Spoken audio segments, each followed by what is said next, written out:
There's a lot of videos out there that show you how to perform IP subnetting, but it usually involves some type of math. You have to understand the powers of 2. You need to understand how to convert from decimal to binary and back to decimal again. And one of the challenges that you're going to have when you sit down for a certification exam is you may not have the time needed to be able to perform all of those mathematical calculations. You also have to keep in mind that you're sitting down for an exam, and that process can be rather stressful. It's difficult to be able to calculate these things on the fly as the clock is ticking. So I wanted to put together this video that showed the process that I use during a certification exam to be able to subnet very, very quickly without having to go through all of those mathematical processes. Well, there's a little bit of math involved. You do have to be able to use some simple addition to create some tables prior to sitting down and starting the exam. And when you perform the actual subnetting, you have to be able to subtract 1 and add 1. And during an exam, I don't think that kind of math is something we need to worry too much about. This is really a combination of a lot of different processes. I wanted to create a series of subnetting processes that got rid of the math and tried to make the process as simple as possible, removing all opportunities for you to make a mistake during an exam. Now, if you're already familiar with subnetting, some of these processes may be oversimplified, and that's fine. You can skip over the things that you already know. But if you're like me and that stressful test situation is one where it's very difficult to concentrate, then this 7-second subnetting process is going to be for you. Here's a common subnetting problem you might be faced with on an exam. You're given a network configuration. In this case, we have 4 separate networks. You're given an IP address assignment, 192.168.1.0, with a /24 subnet mask. It says that we need an IP addressing scheme with more than one network address that can support 40 devices per subnet. So we've been given the single network address. We need to subnet it out into at least 4 networks, and those 4 networks need to at least have 40 devices per subnet that can be supported with that IP addressing scheme. If we wanted to write this out in a longer form, we could, of course, write down all of the different subnet mask options. We could convert those to binary so we can use those for calculations later. We might want to reference that back to the CIDR block notation, and we'd be able to see how many networks and how many hosts per network would be for each individual subnet mask. Obviously, on an exam, you don't have this kind of time to write out one of these extensive charts to be able to start calculating a subnet configuration. To do this a little bit faster, we might want to use the power of 2s. We can, of course, create a power of 2 chart or memorize these powers of 2. And then we would look at our subnet mask. We know it was a /24, so we have 24 bits that are already masked. So we might want to borrow some bits from the ones that are left over. We might want to borrow 2 bits for a subnet mask and then use 6 host bits to use on top of that. Now, we know that with those 2 bits that we're borrowing, those subnet bits we would calculate as 2 to the 2nd power, since we're borrowing 2 bits there, and that would give us a value of 4. So the total number of subnets would be 4. We've got 6 host bits, so it would be 2 to the 6th power, and calculating that out would be a 64. And of course, we subtract 2 from that to subtract the broadcast address and the network address, and that leaves us with 62 as the number of hosts per subnet. And there's the answer we were looking for. We now have 4 subnets, and we have 62 possible hosts per subnet, all because we were able to remember that powers of 2. But of course, even this process requires that you do a little bit of work. You need to convert things to binary. You need to figure out how many bits you're going to borrow. You need to calculate this based on the powers of 2. And you either have to have a table already prepared, or you need to remember those powers of 2 so that you can use them very, very quickly on an exam. Remember that when you're subnetting, you're really looking for 4 different addresses. The first one is going to be your network address. Some people call this the subnet address, and it's the very first address that is in a particular subnet. We also want to find the broadcast address. That is the last address in the subnet, and it's the one that is used when a broadcast is sent on an IP version 4 network. We also need to know the first available host address on the network. This will be the one that our workstations and devices will use on that network. And obviously, we then need to know what the last available host address will be for that network so that we can determine the exact range to use for all of our devices. Well, if we take our previous example, you can then see that we would have to write out all of these in binary. We would have to determine the different subnets by changing the binary from 00 to 01 to 10 and then 11, and then calculate all of the first host and last host addresses by comparing the differences in the binary settings for all of these different addresses. Obviously, on an exam, you don't have time to go through this entire process to create all of this information. That's why I created the 7-second subnetting process so that we could very quickly determine all of these in just a matter of seconds and then continue on with what we needed to do for the exam. If you've looked at other subnetting videos or you've performed some subnetting yourself, you'll notice there are certain patterns in the math. For example, a 255.255.255.0 subnet mask is a single subnet and it's arranged between 0 and 255. If we grab one extra bit off the end and make it 255.255.255.128, it effectively cuts that in half. So we have a range between 0 and 127 and another range between 128 and 255. If we borrow another bit and make it a .192 at the end, you'll notice we cut it up again into smaller pieces. We're separating these in half every single time. So now we have a process that we can easily see is occurring every single time, and we are going to be able to take advantage of this very common theme whenever we're trying to subnet. We're going to create some tables, and from those tables, we'll be able to calculate exactly what the subnet might be without having to go through any of the binary math. We're going to make two charts to help with this subnetting process. The first chart is going to be one that will help us convert from a cider block notation to a dotted decimal notation. This is especially helpful when you're given one of these questions that will require you to convert, and having this chart available will allow you to do that very quickly. The way I like to lay this out is to make 4 separate columns, and each one is associated with one of the octets of the IP version 4 IP address. I put a /1 through /8 in the first column, /9 through /16 in the second, /17 through /24, and /25 through /32 in the fourth column.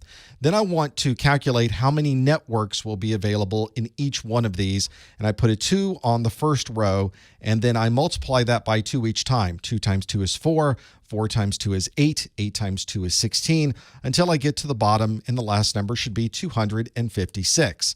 Then I create an addresses column, and I usually start at the bottom with the number 1, and again, I'm doubling each time. I double to 2, 2 times 2 is 4, 4 times 2 is 8, until I get to 128 addresses. And now the final column, which is going to help me make that conversion between the cider block notation and the decimal notation. I'll start with 128 at the top, and then I'll add in 64. So I'm effectively adding as I go down the addresses column. 128 plus 64 is 192. 192 plus 32 is 224. 224 plus 16 is 240, until you get to the bottom with 255.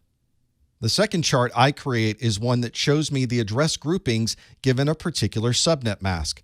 If the subnet mask has 128 as that subnet mask, then I know that the subnet will be split into 2. There will be a starting number of 0 and a starting number of 128. If it's a 64 as the number of hosts in a subnet, then I know that my subnet boundaries will be 0, 64, 128, and 192.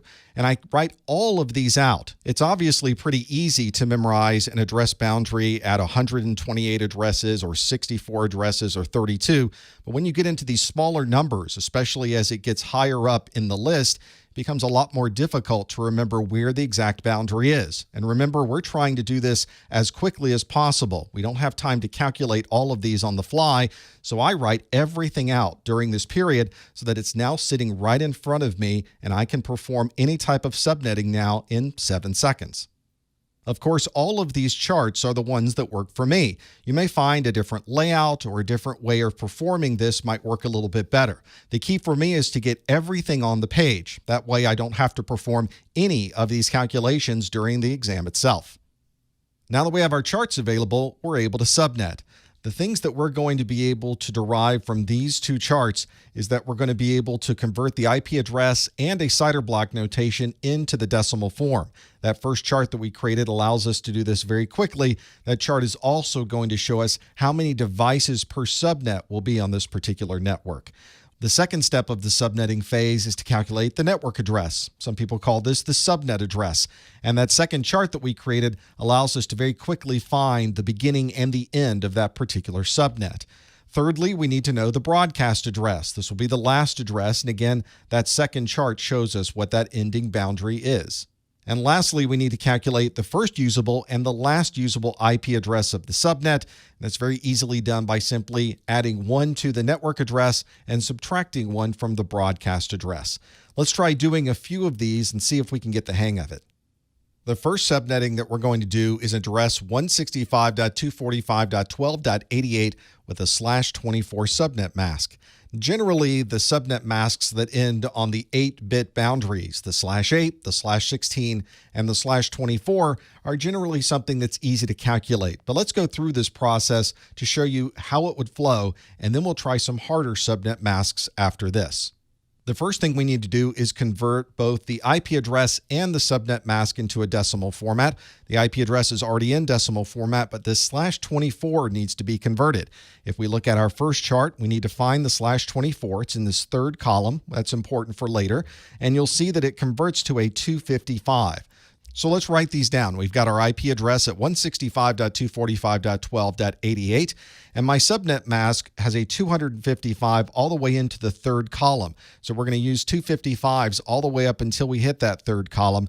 And since we are in that third column, everything after that point will have zeros as the subnet mask. I'll show you in a later example how this changes if the mask is not a 255 or a 0. Now that we have both our address and our mask, we need to calculate the network address. If the mask is 255, you bring down the address value at the top, and if the mask is 0, you simply use a 0 in for the network address. That means that if we bring down the 165, the 245, and the 12, and then bring down a 0 where the mask is 0, our network address 165.245.12.0. Now we need to calculate the broadcast address. For the broadcast address, if the mask is 255, we bring down the address number, exactly the same process as if we were calculating the subnet address. But if the mask is 0, we make that value a 255 instead of a 0. So that means our broadcast address is 165.245.12.255. Now, the process of determining the first usable IP address and the last usable IP address is simply adding a 1 and subtracting a 1. So the first usable IP is the network address plus 1. So it's 165.245.12 plus 1 to that 0 is a 1. And the last IP is a broadcast address minus 1, which means it's 165.245.12.254. And you can see they're listed there. So for this example, you can see what the network broadcast first IP and last IP addresses would be for this particular IP address and subnet mask. Now let's try a subnetting problem that's a little more difficult. This one falls into the 4th octet. It's the same IP address, 165.245.12.88, but on this network, this particular device is on a subnet /26. Let's perform exactly the same process and see how quickly we can calculate the results. The first step is to convert the IP address and the mask to a decimal. We know we have the IP address of 165.245.12.88, but we've got this /26. So we need to use our first chart to find the /26, and you can see that the /26 is in this 4th column. That means that whatever value we find here, which happens to be 192, is what we're going to put into the 4th column of our subnet mask.